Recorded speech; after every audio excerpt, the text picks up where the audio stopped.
안녕하십니까. 삼문사TV의 이종의 세무사입니다. 이거 원래 주제 갖고 온 사람이 먼저 멘트 쳐야 되는 거 아니야? 주제 지난번에부터 바뀌었잖아요, 또. 빨리 진행하시죠. 삼문사 TV의 조경환 세무사입니다.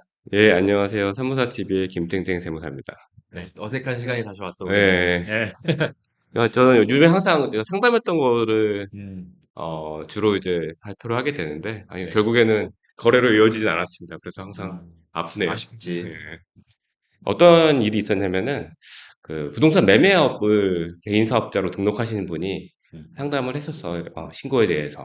매매업은 나도 해본 적이 없어. 네, 생각보다 이거를 주력을 하시는 분들은 없는 것 같아요. 매매업은 왜냐하면 일단 기본적으로 자본금이 돼야지 할 수 있는 거기 네, 때문에 쉽지가 않죠. 그리고 한번 이게 만약에 가격이 쭉 떨어지면 타격이 엄청 크기 때문에 부동산은 맞습니다.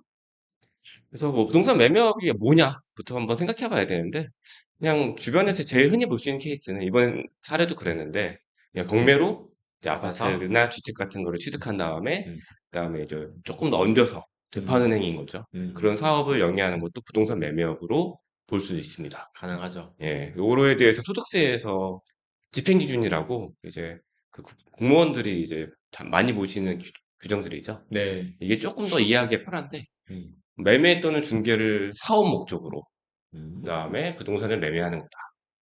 그 다음에 5호 조건으로 1 과세 기간이죠. 뭐 6개월 이런 때 1회 이상 취득하고 2회 이상 재판매를 해야 된다. 라고 음, 되어 있습니다. 그러니까 네. 아까 얘기했듯이 경매를 취득해서 되파는 행위도 부동산 매매업으로 볼 수 있는 겁니다. 그러니까 최소한은 어쨌든 2회 정도는 판매를 해줘야 된다. 네, 맞습니다. 야, 사업이라는 게, 한 기수 예, 내에, 그러니까 6개월 예, 내에 2회 정도는 판매를 해줘야지 사업성이 있다고 예. 봐주겠다. 사업성이라는 게 영리 목적으로 계속 반복적으로 해야 되는 거죠. 음, 그래서 그런 그 횟수 제한을 예전에 뒀었고, 사실 음, 이 집행 기준은 이제 18년 이전 거고요. 요즘 집행 기준에는 이 그 횟수 제한은 없어졌어요. 어, 근데 하지만 여전히 이 횟수는 기준은 의미가 있는 것 같아요. 음. 어느 그럼 저 정도 집행 기준 삭제된 거야? 바뀌었어요. 어, 바뀐 게 아니라 요 규정만 삭제됐어요. 횟수 규정만. 횟수 예. 규정만. 근데 하지만 여전히 공무원들은 이 횟수 규정을 생각하고 있어요. 그쵸. 예. 왜냐하면은 그렇게 빨리빨리 업데이트 못해. 우리도 네, 마찬가지고. 맞아요. 여기 보면 이제 그 밑에 표가 있는데, 오피스텔 신축 판매해서 이제 신축해갖고 판매하는 것도 매매업이다. 그다음에 구입한 다음에 재판매하는 것도 매매업이다.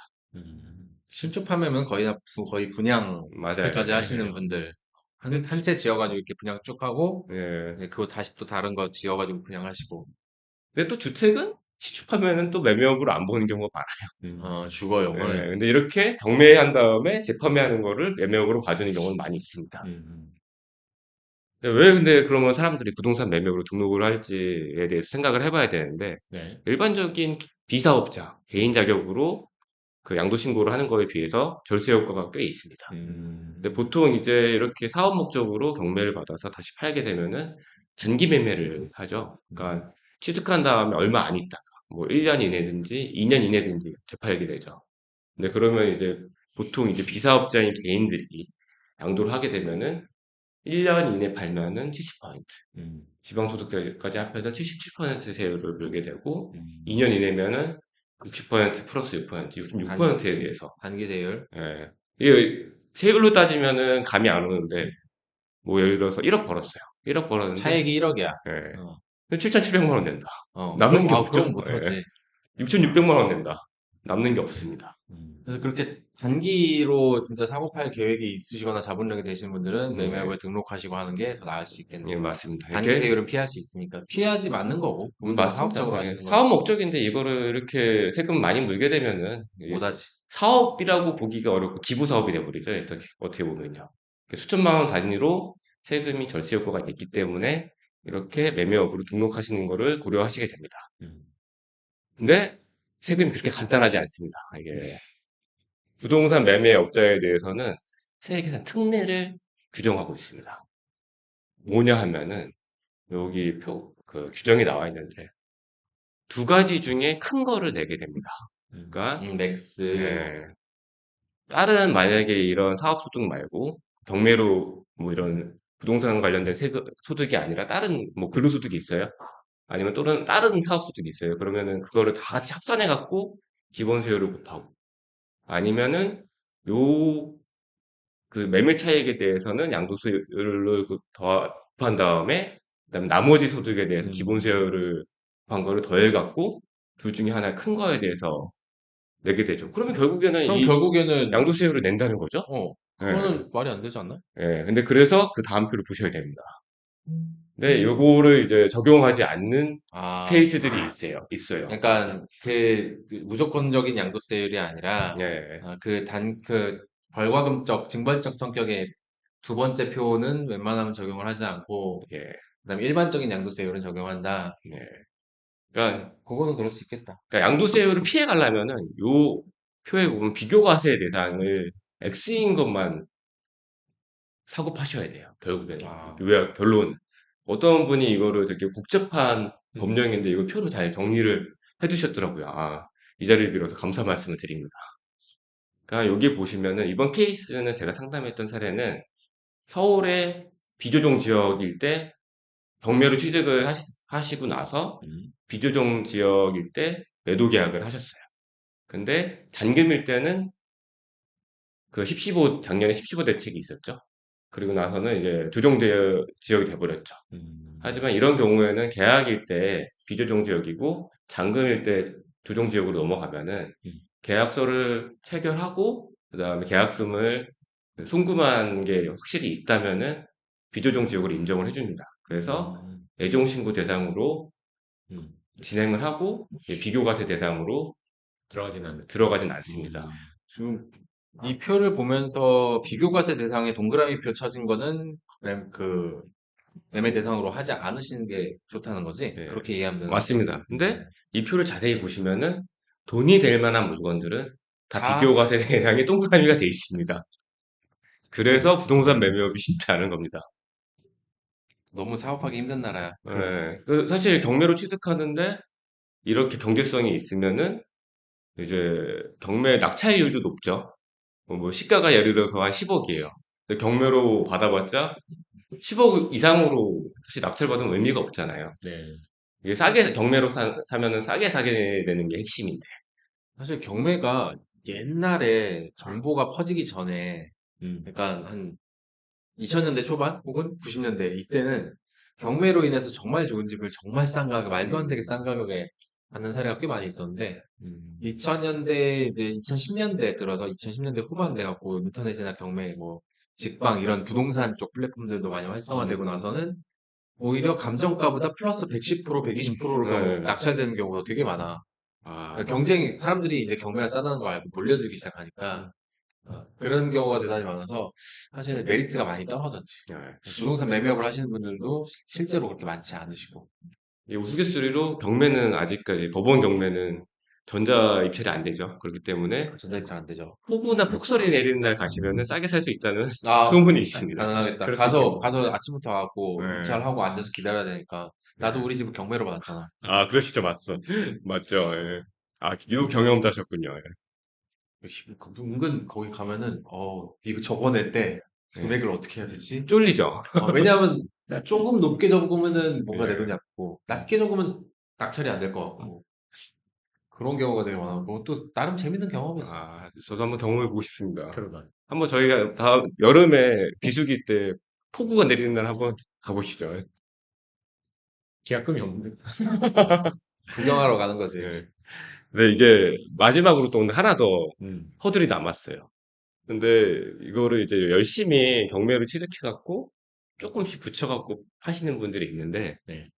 근데 이제 국세청에서 부동산 매매업의 업태 자체를 부인해버리는 경우가 있습니다. 그게 거래 횟수가 문제인 것 같아. 예, 맞아요. 근데 뭐 그 거래가 내가 예, 진짜 가격을 내리지 않는 한은 웬만하면 안 팔릴 수도 있는 건데 그거를 인정 안 하고 아니 1년에 한 번 사고 팔았는데 무슨 이게 부동산 매매업이냐 이런 사례는 좀 예, 많이 들어본 것 같아요. 맞습니다. 그래서 국세청 입장에서는 부동산 매매업이라는 형식만 부인해버린다면은 그러면 세금이 더 들어오지. 수천만 원 단위의 추징이 기본적으로 일어나기 때문에 그냥 쉽게 얘기해서 밥그릇이 큰 거죠. 한 사람만 부인하면은 몇 천만 원에서 몇 억 단위의 세금이 추징되기 때문에 실적을 올리기가 편해요. 이런 경우가 대부분 매매업을 시작하신 지 얼마 안 됐을 예. 때 그러니까 이전 과거의 거래 횟수가 좀 있었는데 올해가 별로 매매가 안 됐다라고 네. 하면 공무원도 그냥 인정하고 넘어가는데 매매를 이제 부동산 매매를 처음 시작해갖고 했는데 경기가 안 좋았고 매매가 거의 안 돼. 뭐 한 번 정도밖에 안 됐어. 그러면은 이제 그럴 때 시비가 많이 걸리지. 그럴 때는. 맞습니다. 그거에 대해서도 이제 맨 밑 하단에 써 있죠. 사업자 등록은 했지만 실질적으로 한두 번 단발적으로 거래가 된다. 다 조사해 놨구나. 예. 그래서 이거 사실적인 개인 양도랑 다를 바가 없어요, 실질이.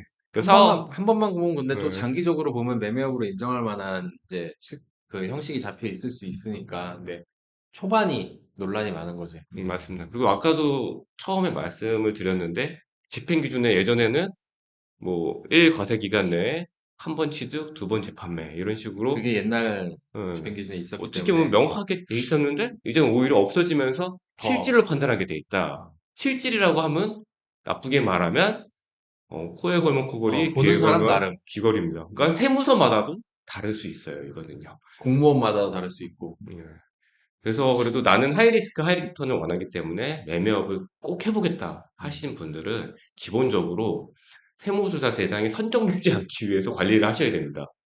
그러면 이제 경매로 취득할 때 자금 출처에 대해서도 어느 정도 생각을 하셔야 되고, 뭐, 다운계약, 선금거래 이런 거 안 하시는 게 좋고, 그 다음에 뭐, 국민주택 초과하면은 세금계산도 하고 받아야 되는데, 이런 것도 주고 받으셔야 됩니다.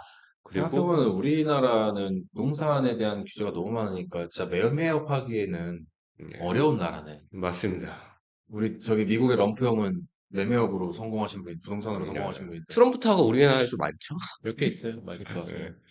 그리고 반복적으로 보일 수 있게 만약에 조금 거래 가격이 마음에 안 들다고 하더라도 조금 싸게 파셔야 돼서 팔아서 횟수 관리를 하셔야 되는 경우도 있을 겁니다. 뭐 선택에 따라서는 예, 나는 맞습니다. 어차피 매매업이 맞으니까 버티고 그냥 다 소명하겠다 예, 하시는 분들도 있을 거고 아 이거 귀찮으니까 조사받기도 싫고 그러니까 그냥 형식 유지하겠다 이렇게 하시는 분들도 있을 거고 뭐 상황마다 다 다를 거니까. 예. 제 개인적인 생각으로는 매매업을 하실 거면은 그리고 좀 어느 정도 돈을 벌었다 하시면 세무조사를 각오하시는 방법밖에 없습니다. 그래서 부동산 매매업을 굳이 하시고 싶다 하시는 분이면 조금 세무조사 받을 각오까지 하셔야 된다고 생각을 합니다. 그리고 이번에 저희가 이거를 상담하고 공부하면서 많은 대비를 해놨습니다. 저희한테 꼭 어, 문의 부탁드리겠습니다.